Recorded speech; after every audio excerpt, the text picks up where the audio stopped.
tuyambagane nga Diana ulira olwaleero leka nkukuume nga nawe Diana okuuma nakulonda mu banti Diana babiri omulongo leka nkutwale mame wange omutima gumbeera muteku watumanya ndaba akaziko.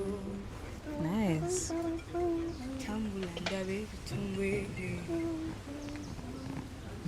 Simanyi no bambi wotoli Diana ndibera wa simanyi obiwulira kabitenja zika ku matugo kazigo nkumanyo waseka woti mpulira nfiirawo leka nkutwale mame wange kakasojja kweyagala. Hold it. Ani oyina ekirala ky'osaba kyensaba Gabriela osooka osome oli mu class ki? Primary 6. You're still very young.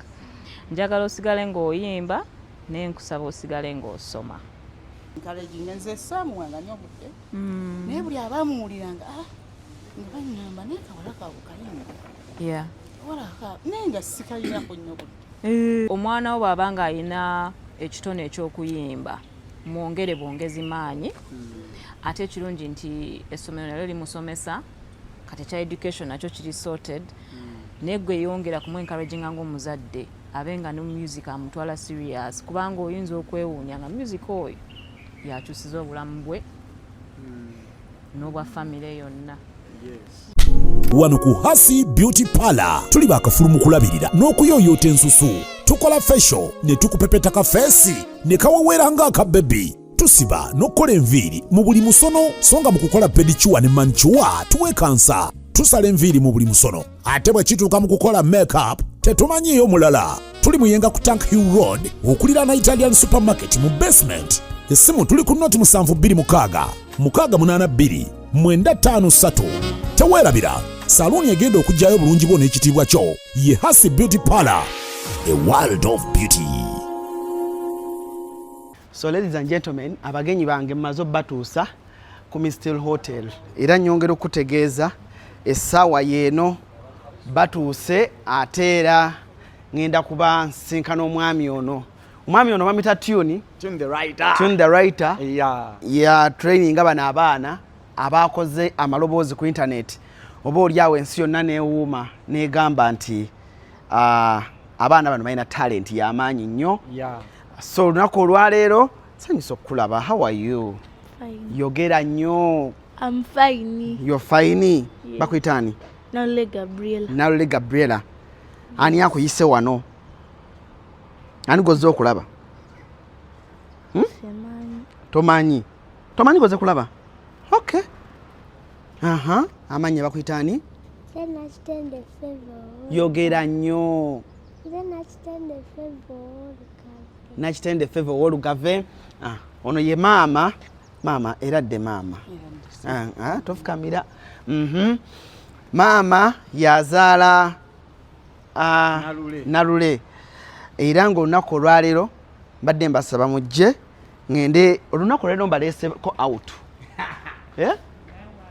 Olunaku olwaleero mbaleese out ate twongere okulaba nga ebitone byammwe. Waliwo omukyala mama jangu wano. Waliwo omukyala w'amaanyi yaŋŋambye nantegeeza nti ayagala okukulabako mujje bane abaana bange beetya. Omukyala yaŋŋambye ayagala okukulabako alabe ku mukyala yazaala Nalule ayagala olaba ku Nakitende kwegamba talenti yammwe yabadde yanjawulo nnyo. Omukyala oli nantegeeza naŋŋamba nti ayagala okulaba ku maama amanye maama obeezaawo otya omwana oyo alina talenti okwegamba ekintu nga kyanjawulo nnyo naye omukyala ogambye omumanyi ogambye omugenyi atulese wano omumanyi eyatuyise wano temwamuŋŋambye tugende maaso tebamukugambye kubanga bategedde ojja kukola olugambo ekyalo kyonna kimanyani gw'ogenda okulaba era njagala agenda tuula wano kati njagala omutuule kumpi njagala bwoddayo ku kyalaani eri gy'okolera ogambe b'okoze nabo ti omukyalo obadde olaba mulabe ku ki ku TV tuulaawo bulungi maama kakati jangu Gabriela jangu njagala omukyala ow'amaanyi naawe tuula wano njagala boddayo ku ssomero obagambe katonda mama Gabriela bw'atunula tabitegeera jangu wano kuba Feva nkumanyi oyagala nnyo tunula oyagala omwetegereza jangu Feva tuula wano Feva kakati oluvannyuma Feva ng'amaze okutuuka mutudde bulungi birimu okubba ebigezo kale kati tugenda teeka emitwe gyaffe wano ndeeta omugenyi wange nga teyatunuddeyo kubanga temubba biki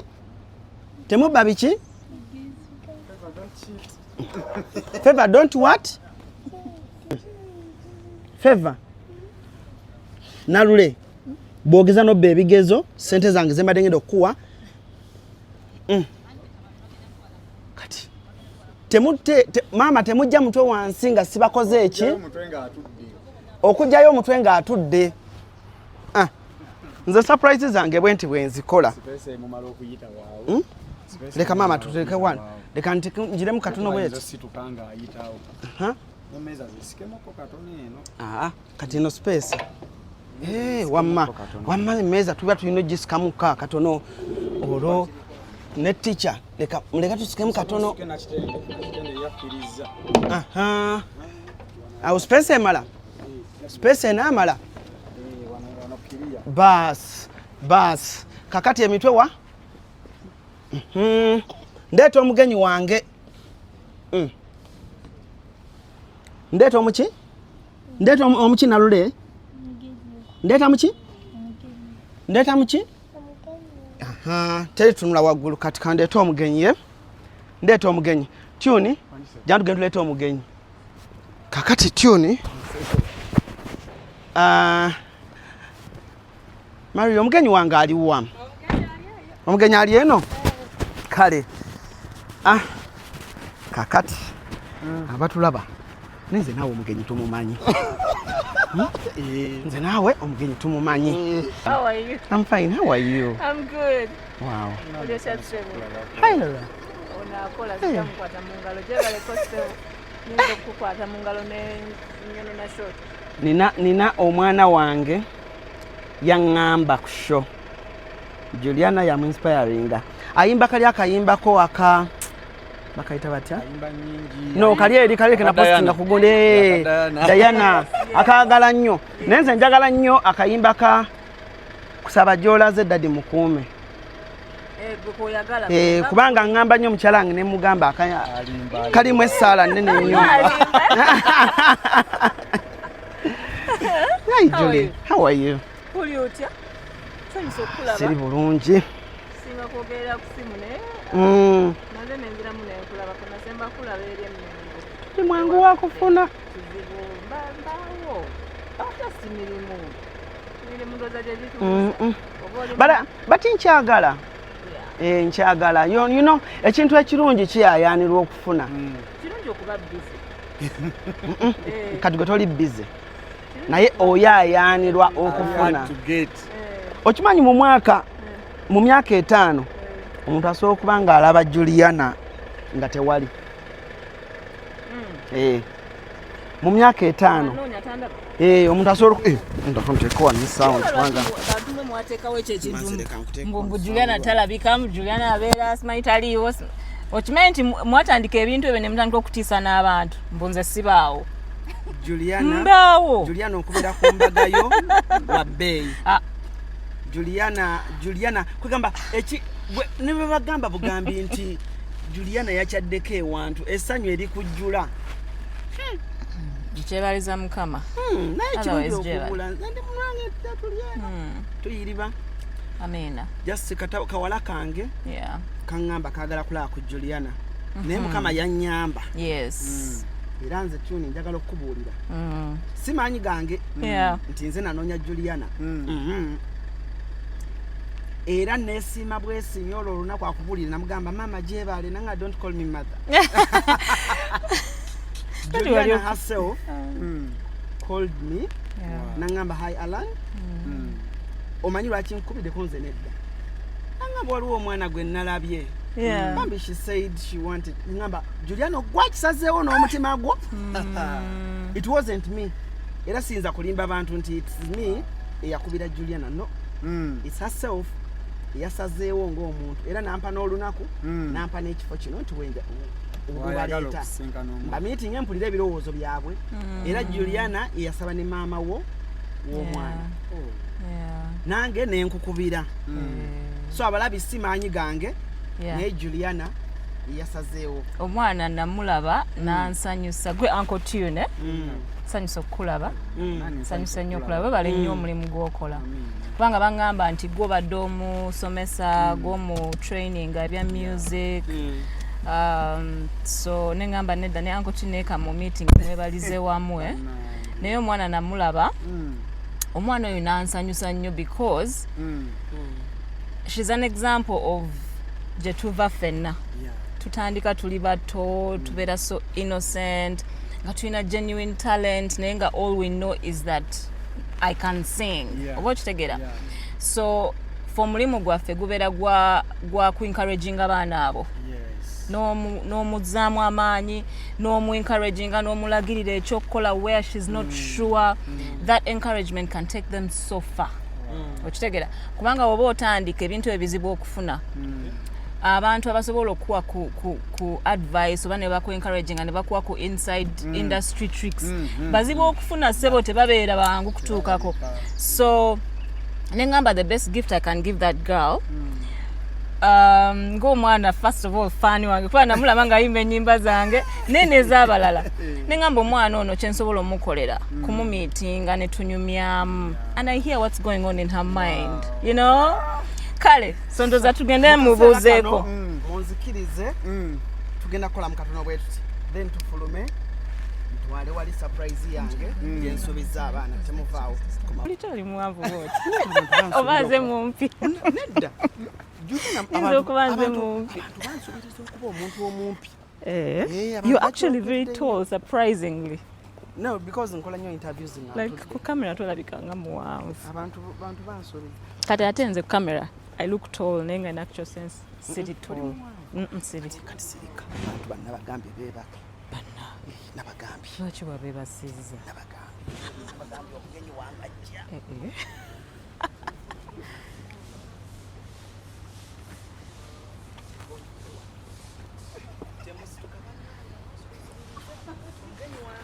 I think it's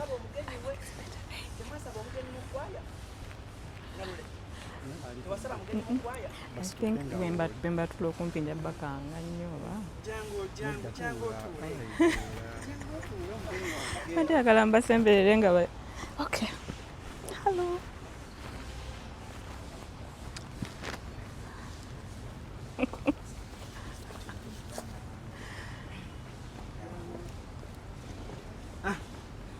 so kakati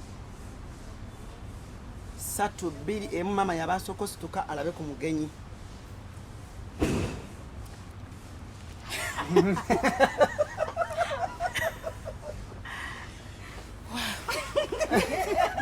hi mami temusituka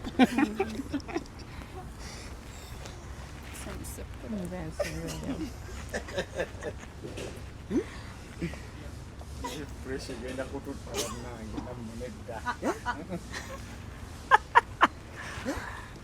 mama mulaba bigambo byebisosi bimuweddeko maama wange oli otya mami jeni mukwano nasanyusa okukulaba nange okukwata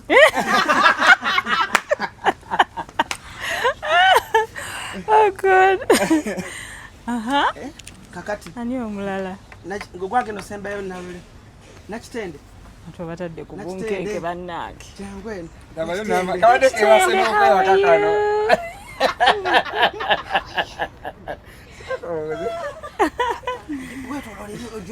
mwekahaaga nakitende yimuka how are you Oli bulungi. Ansanyusa okulaba. Wadde basa otulo ku mmeeza.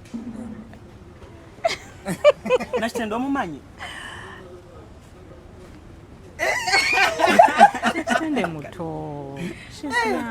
Kanja jangu otule nakitende. Amumanyi. Aha. Tugenda kutambula. Tugende ku Nalule. Ku mugole waffe. Nalule mwetegefu. Yeah? Gwe yasaba. Kale situkola olaba omugenyi wo. Uyerira wayo. No.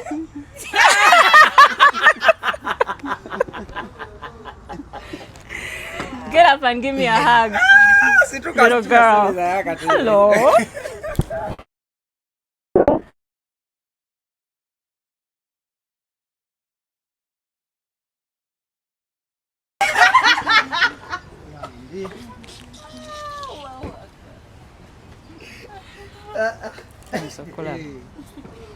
Gabi. Dabayo. Eso nizimutaho. Yes, Gabi. Amuleke. Mumuleke, let her process her feelings. Hey. Mama nsanyusa okulaba Sembe za mukwano. katebe How are Gabi you? Julie. Oli bulungi. Sembe za katebe. Omukisa guzze gwo asaba. It's so nice to see you. Oli otya? Oli bulungi. Oli bulungi. Na wamukwatako oba waddala. Amukuteko. Akoze what? Damu mukwateko. Okirizibwa. Mukwateko ba wadde. Damu mukwateko. Gabriela, how are you? It's nice to meet you. Bana, you're so famous these days. What you man? And see your neck, man. I've been watching your videos on TikTok. Go Ayimba. Tell me about yourself. What do you want to eat? Bakuletere menu. Olabe? Yes. Okay. Okay, let her menu. Cause you know yanene. Bamwita Nakitende Favor. Nakitende Favor. She's a good Nga singer. waba wamanya amalungi. Favor. Favor is a good And name. she's a very good singer, by the way. Is she? Just like her sister. Yeah. Favor, are you also going to be a singer? Minyola bulungi. Julie ategere relationship. Oh no. Uh, The mother is there. yeah. This one is a friend to this one. So I never wanted her to miss. Oh. Nati njagala abeerewo bambi naye alabeeko. Bambi. Naye nga ono mu kuyimba. Muzibu Favor, it's nnyo. nice to meet you. Nawe oyagala nnyo okuyimba nga Gabriela. Eh? Bayimba bonna by the way. Nawe oyagala nnyo oyimba. Oyagala nnyimba kibaani b'owuliriza. Masi Chinwa. Is it Masi Chinwa? Yeah. Owa gospel, eh? Nyimbiramu.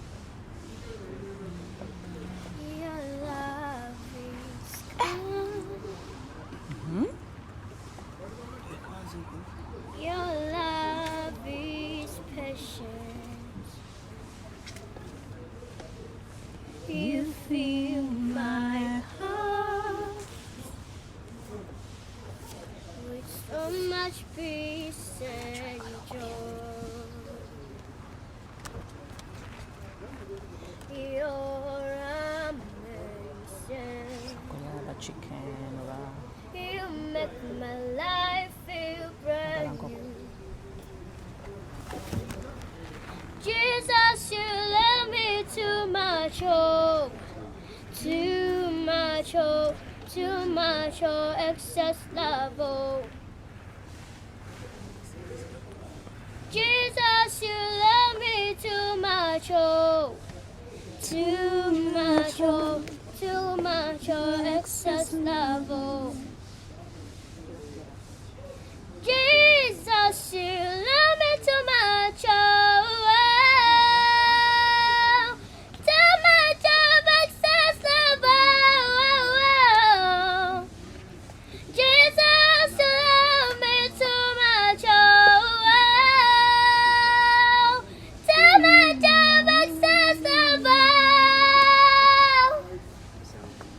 Thank you for loving me too much.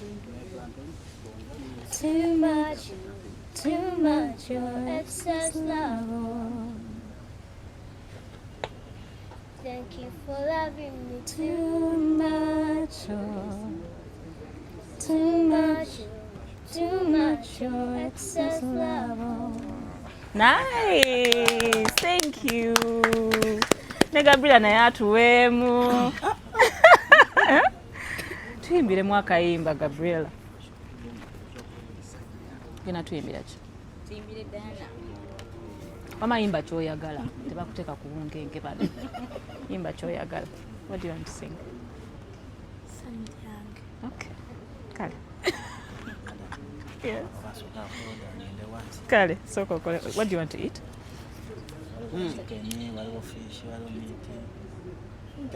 You want chicken, eh? Chips.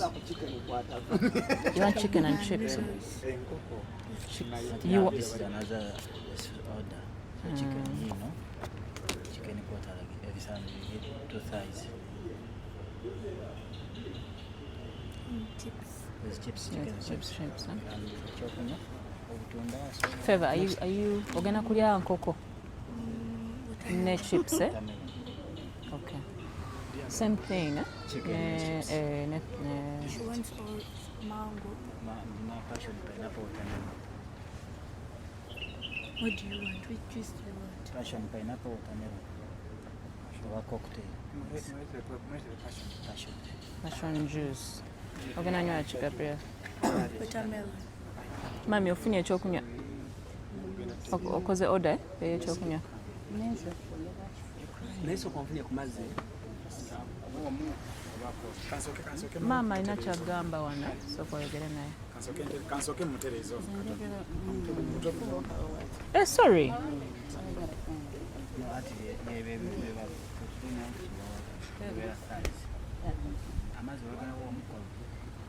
No, mbadde ngasabiramu. Naye leta lumuteeka. So, Gabriel, tell me where your love for music started from. From baby. When you I were a had baby, a eh? sing- yeah, I had a singer which song?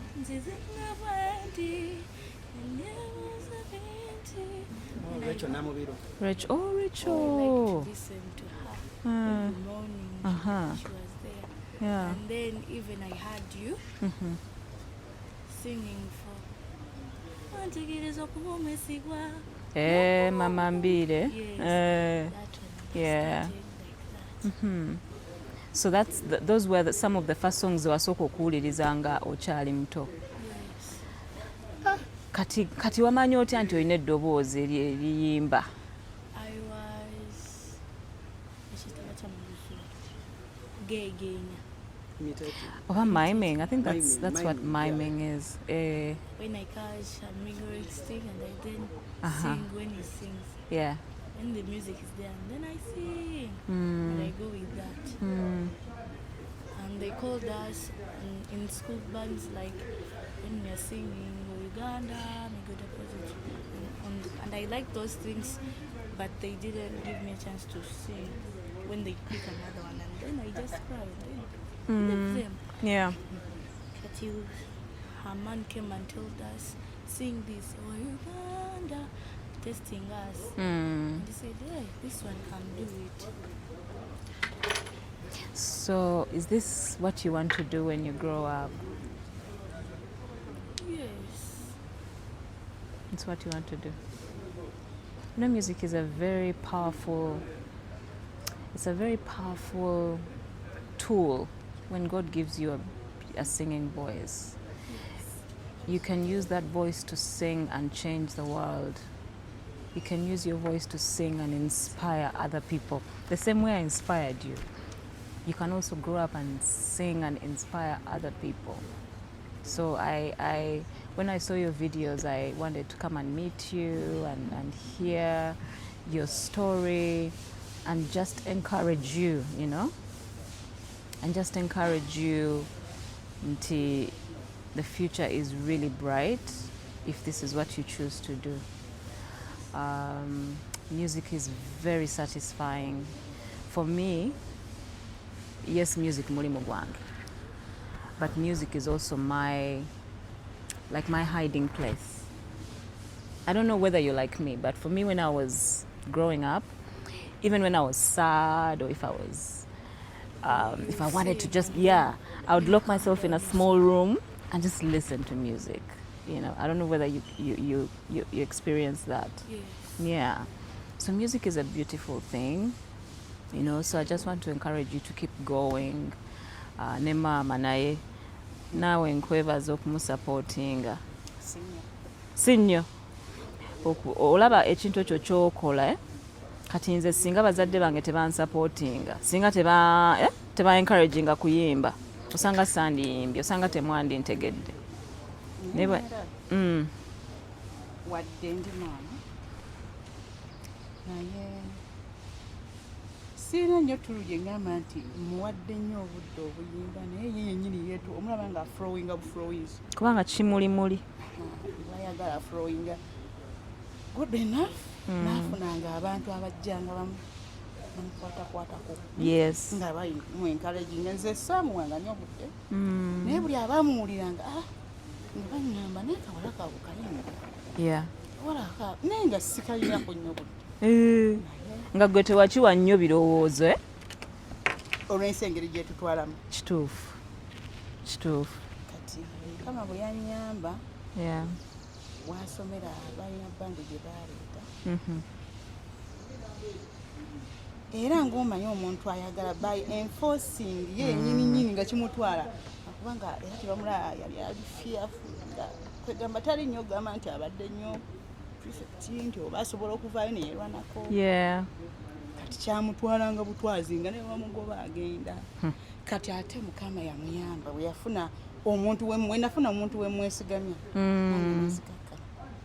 ogamba Nkotune amina kati ate Nkotune namulabira ku Mr. Kaijo esomero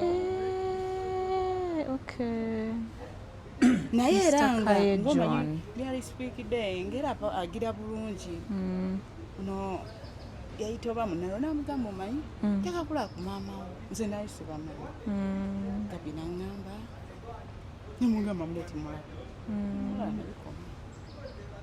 nenga olumasinzi bataddemu sente bataddemu naye omuntu in fact Ayimba nange newunya kubanga kitone akiina era bakiŋŋambanga naye nga simuwanga budde sijja kulima nti nina nnyo kyentaddemu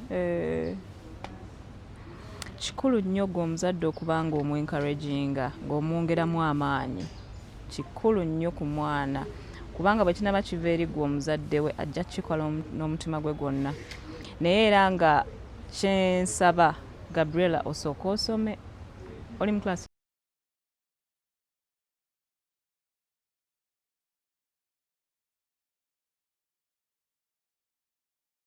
because education is very important side by side ne bw'onooba ng'oyagala nnyo okuyimba so soma ebitabo byo making sure nti operforminga bulungi mu class naye ku weekend mba mulina oba church ku ssomero oba mulina events ku ssomero making sure nti you take part obeere ng'oyimba abantu bakuwulire ate gy'onookoma okuyimba is the better you're going to become vocally. Yes, if you keep singing you're going to get, it's like a machine. Olaba nga bw'ogenda mu gym n'obeera ng'okola exercise kati n'eddoboozi bwe liri bw'obeera ng'oyimba ogenda eddoboozi ligenda nga lyeyongera okuba eddungi ate bw'olekera awo nga nalyo ligenda nga likendeera era weewale nnyo groups weewale nnyo ebintu ebitali birungi practices ezitali nnungi kubanga olina okuprotectinga eddoboozi eryo bwe liba nga ligenda kukula libeere nga likola ebintu ebyamagero olina odiprotectinga totandika bintu bitali birungi obitegedde byentegeeza mwenge biki byonna alina okyali muto naye ogenda kutuuka mu high school osange banno babe nga balina bye bakunyumiza biki beera nnyo ku bitabo byo ne ku music wo kati nze oyagala kumbuuza bibuuzo ki nkimanyi you have questions for me agenda kuntwala ku shopping nfudde nze tutandikidde waggulu eri nga nemanyi tutandikira wano.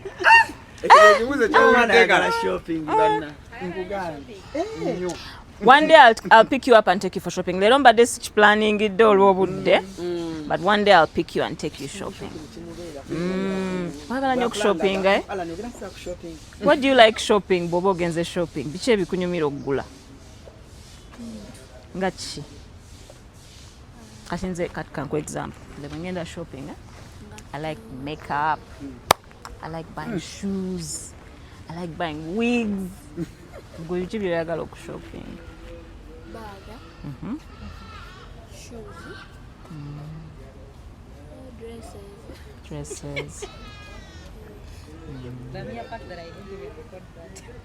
Nja kutwala shopping one day. One of these days. One of these days. So abaana bali bameka mama. Mwina abaana bameka? Nina abaana bana. Obulamu butambula butya n'abaana baffe?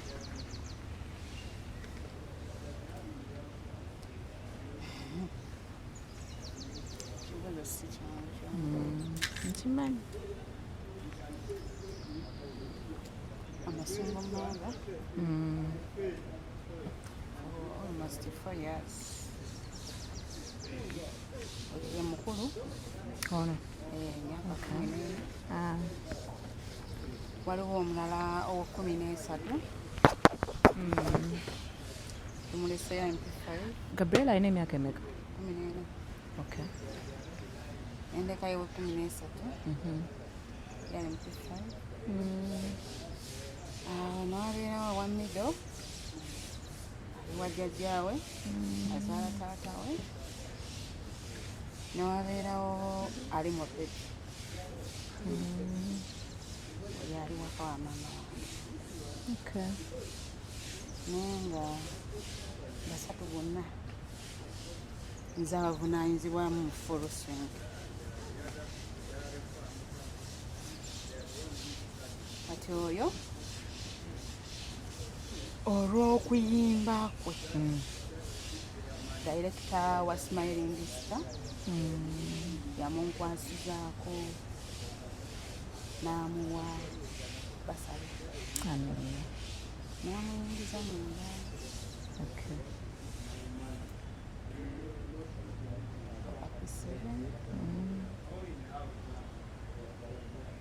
Kati then requirements. You're the one who was covering. Owa P5 yaliko ya POP ng'omanyi abaana ababadde nga bakuze nga sharp. Yeah. Andaba naye Alex Mining Star mpikinga yaasa ajja netusula ffenna actually. Okay. Wenkolera. Wokolera wosula? Wenkolera wensula tupangisawo babiri. Kati twegatta ne tusharinga rent. Kola mulimu ki? Nga tavaala ekijja kyengenda nakyo. Kikyotegeeza nti ekijja kyogenda nakyo in terms of emirimu?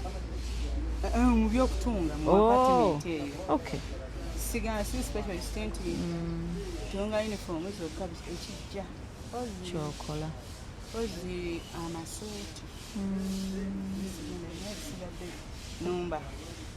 Weeyigiriza wekka oba wafunamuko ku ka training?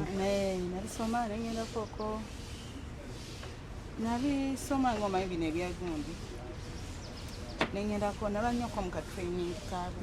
Yeah. Mu workshops z'abantu ab'enjawulo amakolero nafumbirwa ensooka ndi omulamu naye nakazaalayo babiri ate nembiddamu awo. Yeah. Nagenda okweza abaana bana tekikyakwatagana.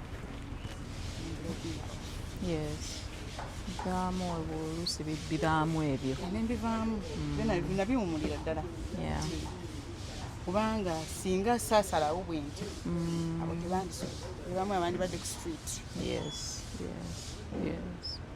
Kale ate ekyanyamba we nabulekinga off nali maze okufuna awenkyapira agenda okugobebwa navaayo nga siina kyenina navaayo empty hands. I had 500. Kati tata w'abaana takuyambako kulabirira abaana?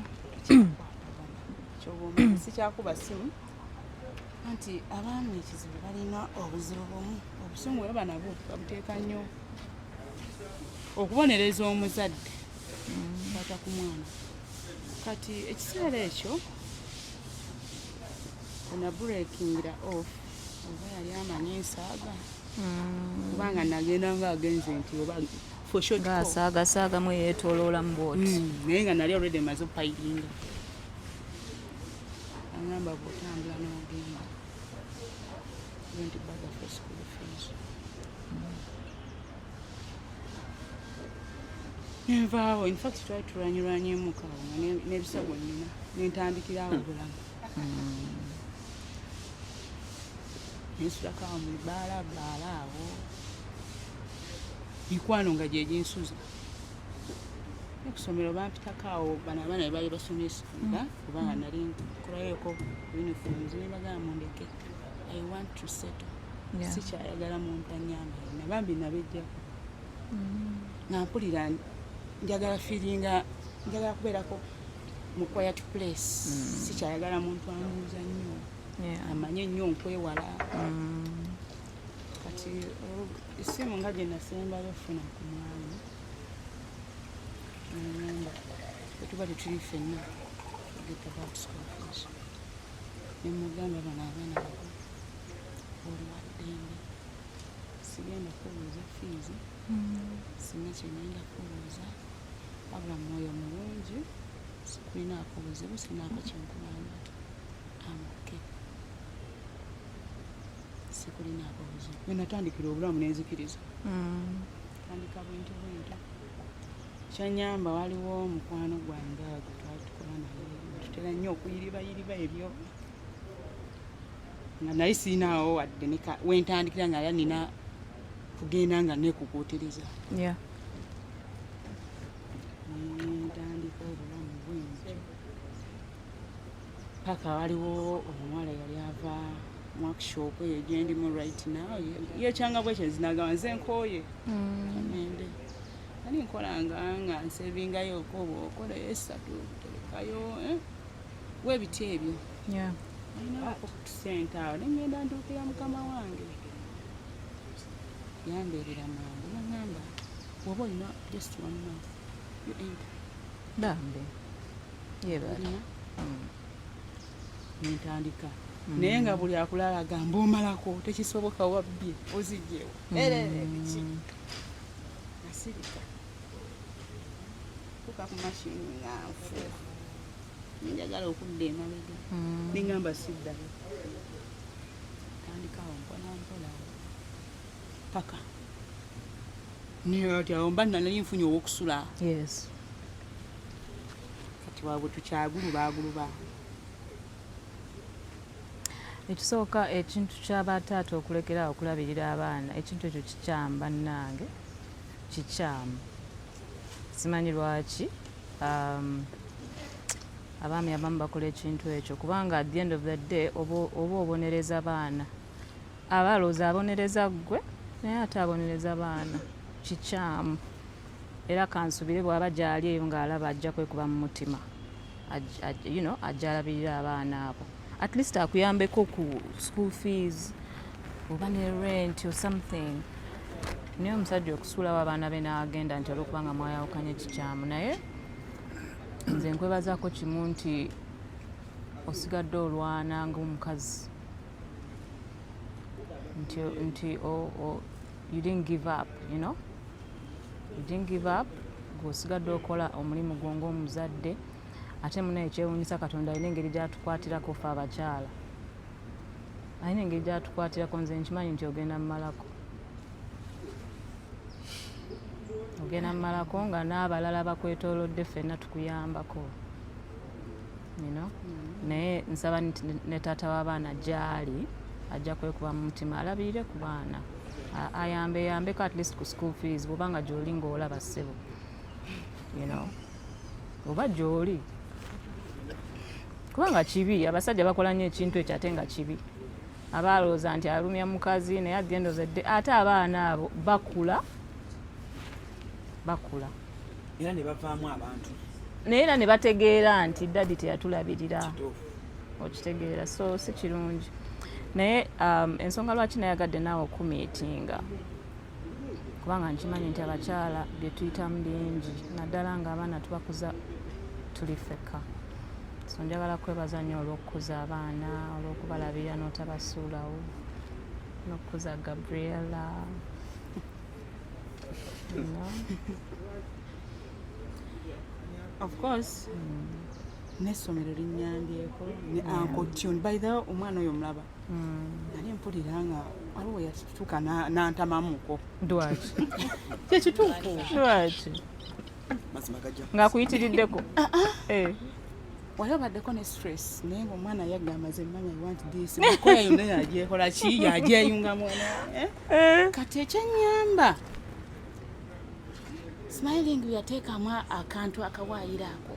Smiling Star Junior. Yes, Smiling Star Junior School. Wamwami Kaye John oyo. Yeah. Kaseera kayingizaawo. Ate nanyamba namundaga nangamba omanyi. You can work with this one. Uncle Tune. Yes. Oyo omwami omulaba simusasula nga yewadde. N'ebyo. Uncle Tune. Ne bw'aba agambye nti manyi njagala ku Gabi. Oyina omuliisa, oyina omuwa transport amuyita n'amuzaayo. Njagala omwana wange nga yalidde kyekyo kansobola n'okuba essimu ne muyombesa. N'omugamba otya? Namugamba omwana owaki omuzizza ng'enjala emuluma. Gula nti bagayenda alina okulya. At least by postal. Yeah. Nze ne bw'aba mukulu w'essomero bw'aba awulira n'ansonyiwa nze njikuba. N'ennyomba waawo naye nga bw'oba kubuuza oteekawo mmeka. Mukama yamanyi kyekyoka stress ekuyitirirako nenga tutambudde sofa kyenali ekituufu omwana oyo mbeera bw'owulira nga owulira ka pressure naye buli wewulira abawagga naye n'ogamba kyekyo I have a girl. Yes.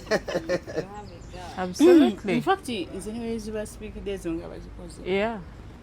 Obanze abeera last okutuuka oba nyiza okutuukako ssaawa 9 kubanga mba ndaba kati bwe tuva kasipiikidako Gabi agendako nga ate mami ngenda wa jjajja manyi wa jjajja yentera obbateeka ewa mama. Okay. Kati nga muliro aka transport ngenda kakola ntya ki bazizaeko batya bagenda ssaawa nnaku bweziti kati balidde ki nina okumakinga sure nga nkola maintenance kati after maintenance n'ondabako. Yes. Kitegeeza maintenance bw'eba eganye sobola n'okutuukawo 12. Bwe bali kuyimba bangambye nnooyimba. Naye fuba okubeerangawo kubanga omwana ono bw'akulaba teri trust me kijja kumwongeramu amaanyi. Teri era namugamba seetaaga kunnyonnyola wabula olina kuntegeera. Ate naye ndooza n'akutegeera. Oba ntegeera oba tantegeera tyawo. Era nekabe brother we bamanyi okundi amataayi. Baliwo n'abalala abaana be balesseeyo ababbandi naye oyo amanyi nga ne mami n'otajja kale nkayimba n'omugamba njagala oyimba enza akufuuwa asembayo. Lw'oba osobodde obeerangawo kinene nnyo ku mwana. I know. Aba alina otunga uniform. Alina okuyiiyanga omukazi. Kati Gabriela oyambako ku mami ewaka bw'oba tosomye. Omuyambako emirimu. Ekyo kirungi. Amanyi okutunga se. Nawe omanyi okutunga. Bannaye totweraliza bambi. Gabi yagambye. Gabi yabadde watuyimbira bambi. Yes, yadde akya orderinga. Eddoboozi lyaffe kubanga omwana oyo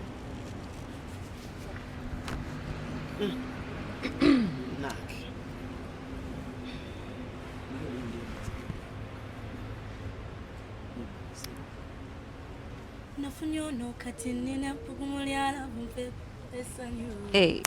Afunyona maze kenyo ntayala mpewede ono munyo gwenyini ali mwisansanyo sa ndimugu munyo mundabe ankwatako yewera njagala omwana mwagale okutuse ennyanja okupira njagala nange bakube ku mawulire okumenya rekodi essanyu lyange ensanira kabita wange webulamu wange essanyu lyange ensanira kabita wange webulamu bwange namaze dda kati nina ebintu byengenda okwekola era naawe abasaba kanamba okube kuyono ono nsaavu yennyini kirasi yenga nene kyekyo tadde mugiya nene nange siriraga kwebera njagala omwana mwagale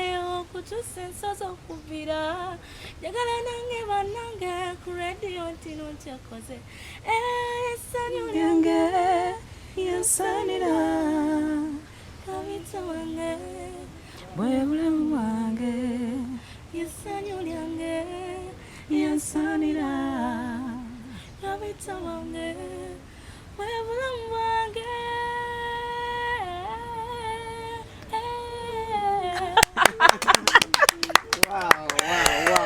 Wow. Nice, Gabriel. Mbono. Mumuwamu ku vocal practice. Yeah. Okay. Ayimba. Yeah. Amanyozi baize nnyo katwetukala live band nga tulina session. Session ija kubira mwezi ennyimba nakubolu. Agattako kibaluma. Nagattako Diana nga tayimirizaamu yakanga kuyunga buyunzi. Oh, kirungi. Muwe n'ennyimba endala eziri mu range endala asobole okufuna versatility ey'okuba nti Ayimba kati atugatako sina makosa naimba jimu wange naimba nyingi ez'oluzungu will always love you. Nice. Ate okuwandiika atandiseemu okukwata mu kukalamu ajja kutandika mpola mpola. N'ekyokuwandiika whether owandiika oba towandiika tekikugjaako nze siwandiika. I don't write. You know, Whitney Houston, Celine Dion, gw'oyimba. She doesn't write. So ekyokuwandiika kijja kuba added advantage bw'obanga okisobodde.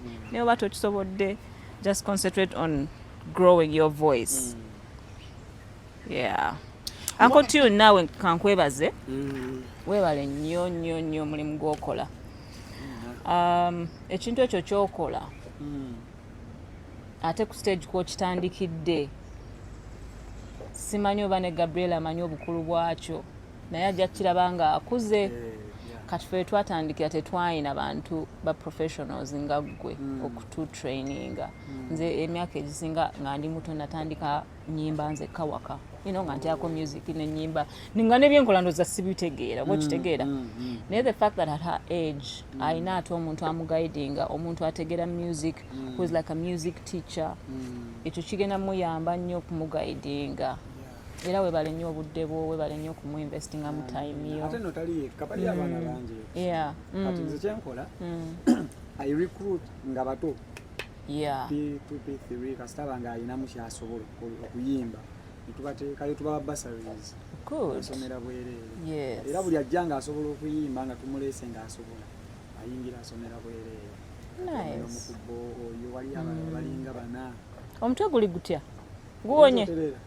Gulekedde okuluma. Guyimbisiza keys. Nagumuluma n'omusana mungi. Kati tukola ku ssomero waliyo tica bwabeera ku ssomero abayigiriza olumu ajja n'abayigiriza ennyimba ezo ne bazikwata. Kati ffe ne tuyingirawo bakubira ebivuga kuba piano netandika mpolampola olulima ne lugrowinga ne tuyingizaamu abo ebivuga abalala. Oluusi bwe twatwagala okukola cover ne twogera ne producer Kiwuwa. Oh, okay. Tukolagana nnyo naye. Oyo mulungi nnyo nakola naye kuva eri nga ntandika. Tubeera nnyo naye era maama wammanyi omwana mmanyi. N'atuyambako naye olumu okukola covers ezo bwetutyo mpola mpola. Mwina plan okurecordingayo ku like original ezize oba ezaabwe nga group abaana. So far tukola ez'essomero ne tukuyimba nga group nga boy naye twali twagala concentrating nnyo wano wano mu Kuyimba live band. Yes. Kubanga esobola okubayamba okukula vocally omwana ng'ayimba ng'akiwulira. Yensonga lwaki era ebyuma biri ku ssomero bayimba era ne show yaabwe egenda okubeerayo ku 16 ebimu ku bintu byebagenda okusinga okukola. Balina show ku 16th of what month? This month. November? Yes, sound of next week I think. Bagenda kubeera ku ssomero bagenda kuyimba ebya serious. That's good. Eno wiiki n'eri ejja zonna tugenda beera nga tukola rehearsals bepolishinge bulungi. So that's what we basically do at school. That's wonderful. Nenga tugezaako naye ffe tweyanziza bambi okutuwa omukisa. No, I needed to come and meet you guys. Gabriel ono muwe encouragement. Amanye nti kyaliko kye kituufu. Omanyi maama kankubuulira ebintu byakyuka. Edda abantu balowoozanga nti olina kubeera doctor oba lawyer, you know, oba musomesa n'abasomi bonna balungi tubeetaaga. Naye edda ekintu kya talent tebaakikuzanga nnyo mu famire z'abantu abasinga. Okitegeera. Nga balowooza ono ayonoonese. Naye kati baagenda nga balaba nti abamu ku ffe twavaamu ne tubaako ne kye tutuuseeko ne tukyusa n'obulamu bwa famire zaffe. Oba okitegeera.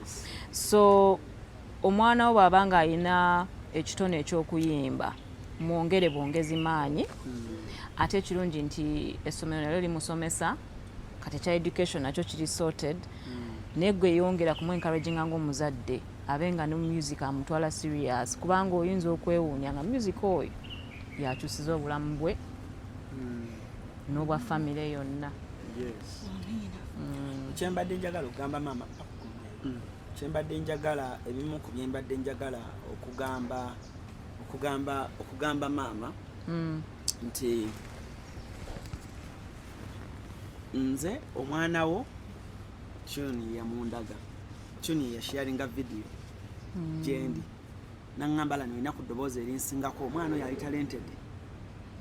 Chuni bwampa nange nenkwata kamera nenzija ku ssomero nendaba omwana bwe mala okulaba omwana nange nempostinga.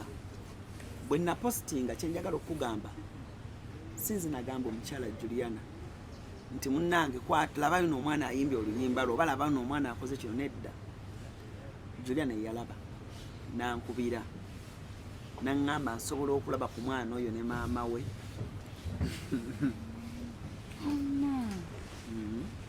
Nakulabako eyo workshop ngozi India vibe.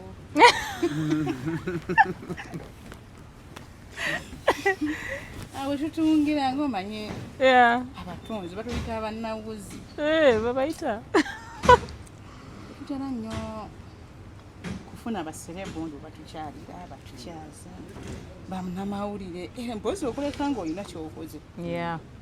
Naye bwe wajja wano motoka zaalinga 3 nnyo eŋŋamba era kasana n'abatyuni neŋŋamba nfudde oba omwana abadde ki oba ndeetedde biki bino neninda kati waliwo abaana bwe twali ntera okuyigirizaako neŋŋamba namigabye awo bannamawulire enganzize wategererawo nti neŋŋamba kati tuli ku kituufu nensirika neŋŋamba kati babuuzaani of course nebagamba of course wange kati linda vibe ngenda okulaba era nga muzze gye gyendi. In fact I was too happy. Nali musanyufu kubanga omwava ku ssomero nemujjawe bayigawe nempulira nga waaw neŋŋamba era at least kati vibe nayo nenjiryawo. So omukyalo oyo ye yasiimye nga yo omuntu neyeetuma era kyava ku kigambo Gabi kye yayogera mu interview gye twakola. Gabi n'agamba yeegomba Juliana ayagala ku Juliana. Juliana neyeetuma. naye njagala kutuukiriza kyeyasaba. Nsanyusa okulaba ekituufu kiri nti tusaba naye sijjukira lunaku lwe nali nkitaddeko mu prayer request nti nzija meeting esereebu naye twakiteekangamu nganda bayimba ne bakomyawo ekyo kiba kyamagero surprise kyenyizo era ngenda banyumiza kati ogenda bagamba oti bafudde ogenda bagamba oti Iyo tiva wa Juliana. Very funny. Invited. Ino kyogera. So mu byonna kye njagadde okulaga nti talent ye y'amaanyi nnyo eri beyond kuffe kye tulaba n'abamulina kye balaba naye bba abatusinga ebyokuyimba ba Juliana bo balabye kirala kubanga nze nange nalaba omwana ayimba oluyimba lwa Celine newe kamwemu platform tugire nga tune aŋŋambye naye ate bwe namuteekayo ne video bwe mpostinga abantu ne mu nsendera kye balaba kirala kitegeeza nti bo abamanyi nnyo okuyimba baana bato bangi abayimba naye batono abasitula abantu nebaga nti kangende ndabe ku mwana ono kituufu nze abantu bambuza ne baŋŋamba Alan sooka ombulire byaddala oyo omwana AI oba byaddala ne mbagamba AI ne mbagamba byaddala ne bagamba nedda CRUZ nze njagala mmulabako nga yakikola ne bagamba mwana akyusa amaloozi ayimba ennyima z'abamakoma kituufu kyoyogedde voice ye nange mbera mbu ayimba n'ogamba oba balina ke bamikisinzeemu nga naawe tokikkiriza nga nange sikikkiriza ayimba nange ne sitakikkiriza waliwo omunnamuva emabega nga tategedde ayimba serious nemubuuza last year napostinga video nga ono omwana ayimba oluyimba lwa Diana. I think I can get it for you here. Aka video ne katambula nnyo. Imagine last year. Now wali tonnaba ku last year mu November ndowoozera I think it is yakuba buli mwaka nagugwako tubeera ne live. Go wakalaba? Okay. Tubeera ne live band gundi ng'omwaka gugwako ku show yaabwe. Kati era twali tumuli hustles nenka posting emirundi mingi. Omanyize bwe mba posting omwana. Bwe mba nkutte ekintu n'akikola bulungi making sure nti posting emirundi mingi such that abantu bakyenjoyinga kyova na postinga nnyo video y'oluyimba olwa Celine Dion oluyimba lwa Diana na lupostinga ne lutambulira ddala nno ne lusanga ne ku Facebook ku Instagram nga basharinga ono omwana. Kati ate buli omwaka yakola oluyimba lwa Jimu wange era nalwo ate yali muto nnyo 2022 I think 2022 this year yali muto, she was very young.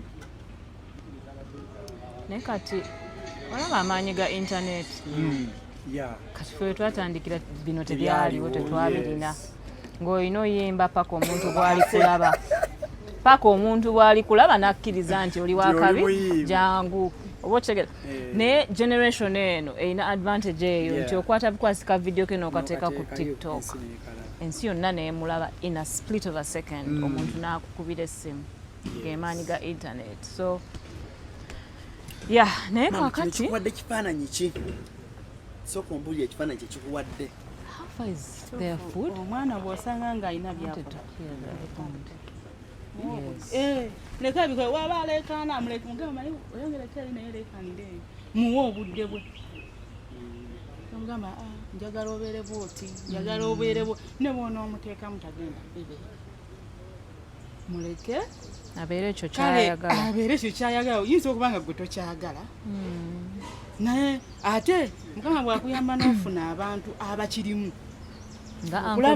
okulaba nga otambula nabo lwakuba olumu tubawemukira babuuze osanga nga ovuddeko dda n'omubuuza ekibuuzo nagira buli omukazi mutima naye nga gakwekanya ogekulala gabi gyali nti mumpeemuko naye ekituufu si train sina kyemmanyi music kiri awo kyembeera nnyo mu byalo sibitegeera ate okuyimba kwe ekituufu kiri nti mpadde mangi kubanga era bebabuuza gabi maama we yani kati obadde ale sikusuubira kumiti nga sijja kulimba kabeera omwami ono era wendamulaba ku workshop yayinamugamba fine thank you for coming ate si gwe wekka n'essomero lyennyini essomero yo ntiwuukayo kituufu bannyaniriza amiina ne wabanga oba olina ensobi kale gy'okozaga mumugumiikiriza era sidde tebamugoba mwana akutuzza n'abambejja ate naawe nobafaanana amiina leero gwe nali kubanga era olina mumbejja mutuufu sikulootangako sijja kulimba nedda nsanyuse nnyo balaba nsanyuse nnyo kubanga ebintu bino nga bwe ngambye ffenna gye twava okitegeera kati nze bwe ndaba Gabriela nzijjukira nange we nali mu ssomero kuba nange nayimbanga ku ssomero. I started in school so kyoliko nange kye naliko bwe nali nsoma I think natandika okuyimba nga ntandise Namasagali mu S2 ne Bugema nayimbako katono naye Namasagali bwe najoininga bwenti father nandaba nampulira nga nnyimba agamba omwana oyo okitegeera so journey very good. Last weekend try Bishop yajjo okusala musangayo n'agamba nayo n'omwana ayimba solos mu kyaki oyo ndoza omulaba.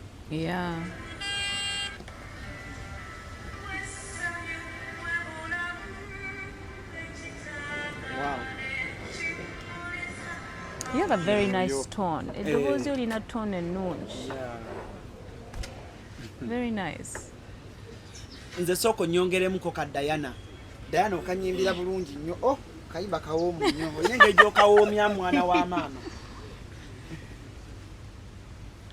Gwe wange yakwe gwenasima nokiriba kinono sirikuleka kanje tule mu maso g'abantu gwe wange era nzewo oba bwavu oba n'obwegaga nabeeranga naawe kuba gwe gwe nalota gufaake kulitwala gwe wange era nzewo.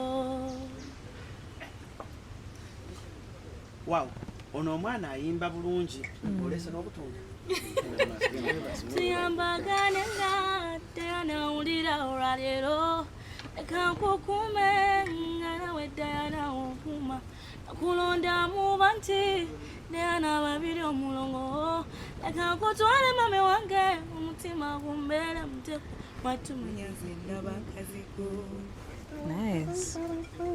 tambula ndabe ebitumbwe simanyi noba mbi wotoli Diana ndibeerawa simanyi obiwulira kabitenjazika ku matugo kazigo nkumanyo waseka woti mpulira nfiirawo leka nkutwale mame wange kakasojja kweyagala. Owulidde ani olina ekirala ky'osaba tewali oweddeyo banna olinayo bubiri obwa Juliana oba waliyo obulala ama Gabriela awuliriza zompere ddala concert ku Sunday nze njagala ombuuza ebibuuzo byeyagala okumbuuza before I leave kubanga I'm about to leave. Do you have any questions? Olina ekibuuzo kyonna kyoyagala okubuuza buuza Juliana bulijjo kyoyagala okumbuuza if you ever met me or if you ever met a musician. nze mukutuusiriza kibuuzo ki muli kyowulira kyoyagala okubuuza oba kyoyagala okumanya oba ekikusumbuwa mu music kyotategeera.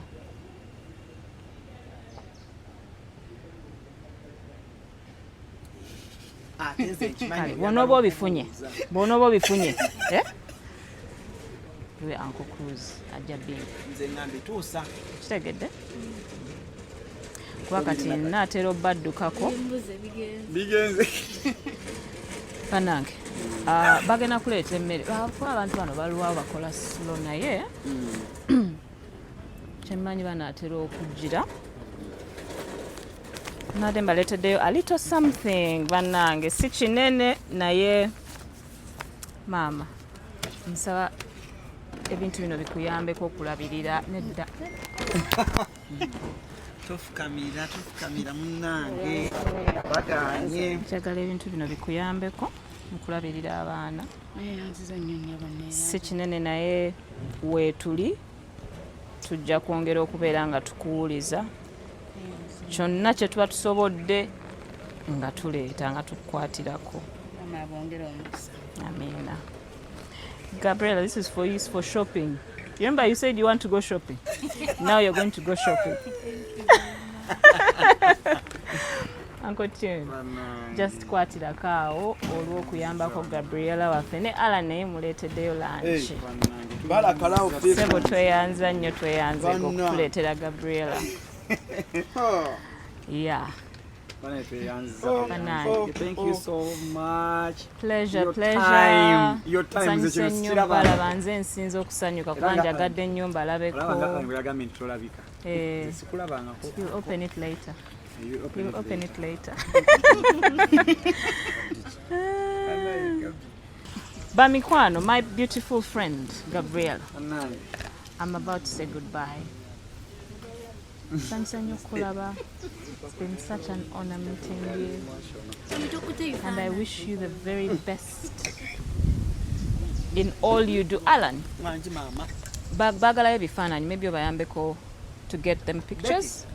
Come and take the pictures.